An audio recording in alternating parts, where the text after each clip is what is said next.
Rasulullah itu Masya Allah sangat menghargai, tidak mentang-mentang. Rasulullah sampai dikatakan Rasulullah yakummu manzilahu, membersihkan rumahnya dari sampah-sampah, memungut. Wa yurakki thawbahu, menjahit bajunya sendiri, padahal kalau ketahuan berebut istrinya untuk menjahit. Sallu ala Sayyidina Muhammad. Memang beliau seorang imam, tapi beliau sangat menghargai raiyahnya yang di bawah naungannya, istri beliau. Bahkan beliau sangat menjaga perasaan istri beliau, tidak ingin menyakiti istri beliau. Bahkan beliau tuh senang menampakkan sesuatu yang menjadikan istrinya semakin cinta. Padahal Nabi itu dari bentuk fisik, perilaku sudah indah semuanya. Suatu ketika Siti Aisyah lagi minum, Siti Aisyah lagi minum, melihat Siti Aisyah minum, Rasulullah berkata, ya Aisyah, nawilini iya, aku ingin minum juga, berikan kepadaku. Gelas diberikan oleh Siti Aisyah kepada Rasulullah. Setelah itu Rasulullah meminum. Bagaimana cara minum ya Rasulullah?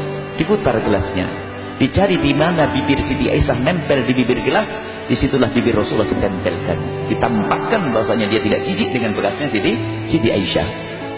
Itu kalau bahasa kita mikir makan sepiring berdua. Cuman sekarang makan sepiring dua itu waktu difoto saja, itu pun dipaksa sama tukang foto. Ini kan problem ini, keindahan dibangun. Jadi nanti ada, kita punya 10 poin bagaimana hidup indah dan rumah tangga. Di antaranya adalah lakukan kewajibanmu, jangan banyak menuntut. Ego hilang itu semuanya. Lakukan kewajibanmu, jangan banyak menuntut. Istri juga betul. Hei istri, lakukan kewajibanmu, jangan banyak menuntut. Menuntut itu adalah hak. Kadang hak kita menuntut, tapi menuntut tidak indah. Sebab kalau anda menuntut kepada istri, istri menuntut kepada anda. Karena menuntut mengajari dia menuntut. Apalagi kadang kita menuntut sesuatu yang dia tidak punya kemampuan untuk berubahnya. Misalnya istri kita kulitnya hitam, kok kita bilang, kamu kok kulitnya hitam? Dia bilang, kamu kenapa hidungmu begitu? Malas gitu nanti. Karena kita ajari. Tapi seorang yang lembut hati akan selalu berkata sesuatu yang indah. Mungkin dia memang hitam, akan tapi dia bisa bermanis, ya kan, bisa saja. Mungkin hitam tapi hidungnya mungkin bisa disanjung. Jadi tidak harus kita menyebutkan kekurangannya, karena menyebut kekurangannya menuntut dia juga mencari kekurangan kita. Kita banyak kekurangannya, habislah kita. Itulah baginda Nabi mengajari yang baik sampai bagaimana Rasulullah ini. Rasulullah kalau masuk, Siti Aisyah ditanya, ya Aisyah, apa yang dilakukan Rasulullah kalau masuk rumahmu pertama kali, masuk kamarmu? Siti Aisyah menjawab, dia mencelupkan tangannya di baskom, diusapkan di rambutnya, lalu pakai siwak. Habis naik kuda, Nabi Muhammad naik kuda, rambutnya acak-acakan, tapi acak-acakan Nabi tetap ganteng, bukan kayak kita. Pun demikian Nabi yang sudah ganteng masih meyakinkan kepada istri beliau kalau beliau harus lebih rapi lagi, dirapikan rambutnya. Pakai siwak, mulut beliau adalah wangi, tidak ada bau tidak enak baginda Nabi. Kita yang baunya tidak enak.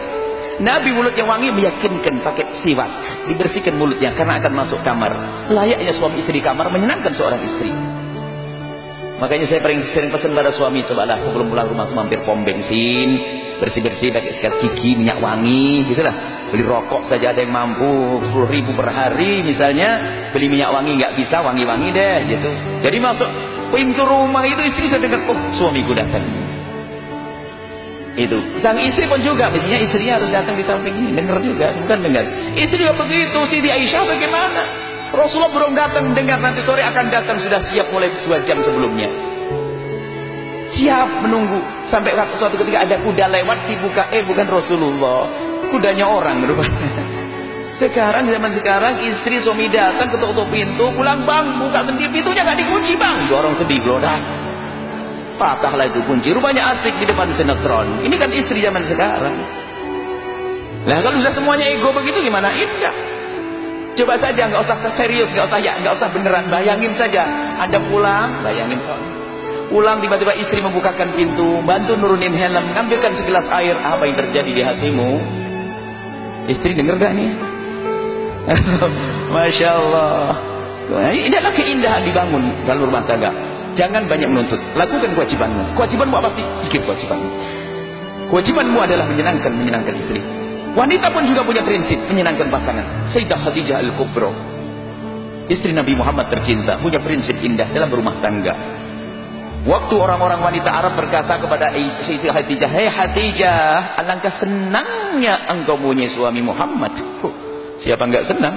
Orang yang lembut, baik, ganteng, Masya Allah. Alangkah senangnya engkau punya suami Muhammad. Apa jawab Siti Khadijah?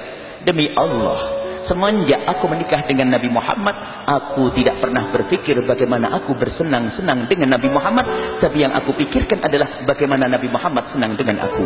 Allah, ini kan perempuan istimewa. Dengar dari rumah, katanya masuk televisinya. Dengar, wah indahnya, Masya Allah. Nah ini nanti ini pembukaan, kayaknya nanti harus ada bahasan khusus ini berjilid-jilid nanti rumah tangga ini, sebab banyak ribut rumah tangga padahal sama-sama mencintai katanya ini semuanya. Dan nanti seorang wanita, seorang laki-laki yang benar-benar laki-laki yang mulia, roki, laki-laki yang mulia, dia dipandang memukul istri, biarpun istrinya layak dipukul.